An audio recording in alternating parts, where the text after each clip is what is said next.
INDI alliance जो है उसके सभी नेतागण अपनी मानसिक स्थिति उनकी गड़बड़ा गई है। तो भारत जोड़ो यात्रा में जिस परिवार ने पूरे देश को तोड़ा है कुर्सी के खातिर, पक्ष द्वारा की गई इस घटिया हरकत को हम लोग कतई स्वीकारते नहीं हैं। और कहा कि मैच्योर्ड हो गए, अब वो मैच्योर्ड हो गए। कल्याण बनर्जी अगर कुछ मिमिक्री कर रहे थे अपने कल्याण बनर्जी जी को, राहुल गांधी जी को और INDI के सभी अलायंस के जितने भी साथीगण हैं सबको लिखित माफी मांगनी चाहिए। और देखिए हम जमुई के कचहरी चौक पर है और पिछले दिनों जो तरीके से कल्याण बनर्जी के द्वारा उपराष्ट्रपति का जो मिमिक्री किया गया, उसके बाद राहुल गांधी के द्वारा एक वीडियो किया गया था, जिसके बाद लगातार भाजपा कार्यकर्ताओं के द्वारा पुतला दान किया जा रहा है। अभी जमुई कचहरी चौक पर भी भाजपा के जो कार्यकर्ता हैं वह ममता बनर्जी के जो सांसद है कल्याण बनर्जी और के साथ साथ जो राहुल गांधी हैं उनका पुतला दान कर रहे हैं। इस पूरे मामले को लेकर देखिए अभी जमुई की विधायक जो श्रेयसी सिंह है वह मार्च निकालते हुए जो तमाम भाजपा के कार्यकर्ता के साथ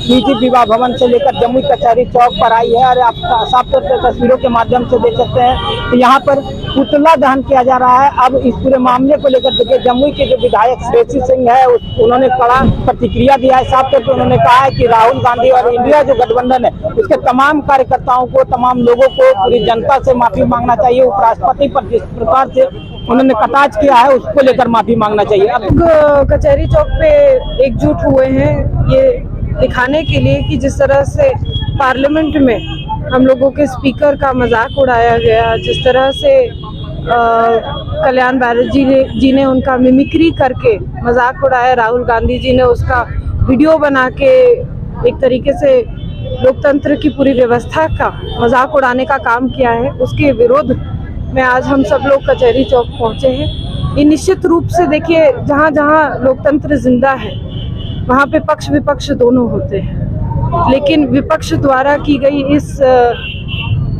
घटिया हरकत को हम लोग कतई स्वीकारते नहीं हैं। और ये पूरी तरीके से दिख रहा है हम लोगों को कि इंडी गठबंधन जो है, INDI अलायंस जो है उसके सभी नेतागण अपनी मानसिक स्थिति उनकी गड़बड़ा गई है, पूरी तरीके से नेतृत्वहीन है। और भारत की जनता ने अभी जिन राज्यों में चुनाव हुआ था वहाँ भी दिखा दिया कि भारत की जनता चाहती है कि भारतीय जनता पार्टी ही शीर्ष नेतृत्व में आगे आए, सरकार के रूप में आगे आए।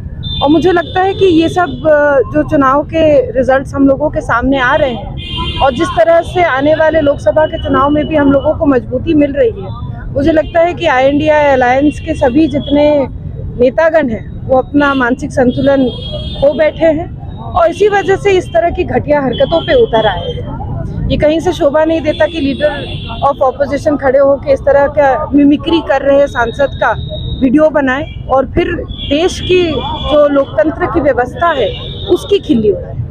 तो क्या लगता है इसमें माफी मांगना चाहिए राहुल गांधी को और जो ममता बनर्जी के सांसद? निश्चित रूप से कल्याण बनर्जी जी को, राहुल गांधी जी को और INDI के सभी अलायंस के जितने भी साथीगण हैं सबको लिखित माफी मांगनी चाहिए। और मुझे लगता है कि स्पीकर साहब से माफी मांगने के बाद उनको जनता से भी माफी मांगना चाहिए कि उन लोगों ने जिस लोकतंत्र के मंदिर में हम सब जाना चाहते हैं, जिसकी पूजा हम करते हैं, वहाँ ये हरकत किया है। तो निश्चित रूप से उनको उनके पार्टी के सभी लोगों को जनता से भी माफी मांगनी चाहिए। अब देखिए भाजपा के कुछ और भी कार्यकर्ता हैं, बात कर लेते हैं। पुतला दहन करने के लिए पहुंचे थे, क्या वजह है ममता कल्याण बनर्जी और राहुल गांधी का पुतला दहन? कल्याण बनर्जी कुछ नहीं, वो तो एक प्रायोजित था। सबसे बड़ी तकलीफ हम लोग को तब लगता है कि जब सभी पार्टियां मिलकर के, जो विपक्षी पार्टियां, वो कहता है कि अब जो भारत जोड़ो यात्रा में जिस परिवार ने पूरे देश को तोड़ा है कुर्सी के खातिर, उसने अगर 1000 किलोमीटर अगर उन्होंने चल दिया पैदल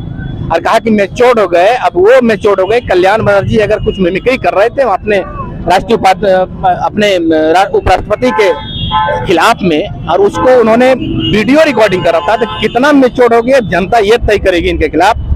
और अब तो जनता इन लोग को यो असर करेगी कि इन लोग के पास कोई उपाय नहीं है। इतनी हास्यास्पद स्थिति हो गई है राहुल गांधी की और कांग्रेस की कि अब एक सांसद के मिमिक्री को रिकॉर्डिंग करते हैं, वीडियो रिकॉर्डिंग करते हैं, शर्म की बात है। मिमिक्री की गई है, इसका भी असर चुनाव पे पड़ेगा। बिल्कुल पड़ेगा। एक अति पिछड़े के बने हैं उपराष्ट्रपति, उनके खिलाफ किया गया है। एक उपराष्ट्रपति जो गरिमामय पद है, संवैधानिक पद है, अगर सबसे दूसरी नागरिक देश का कहे जाता है, उनके खिलाफ अगर इस तरह का मिमिक्री किया जाता है, ये दुर्भाग्यपूर्ण है और उस पार्टी को देश की जनता करारा जवाब देगी 24 में।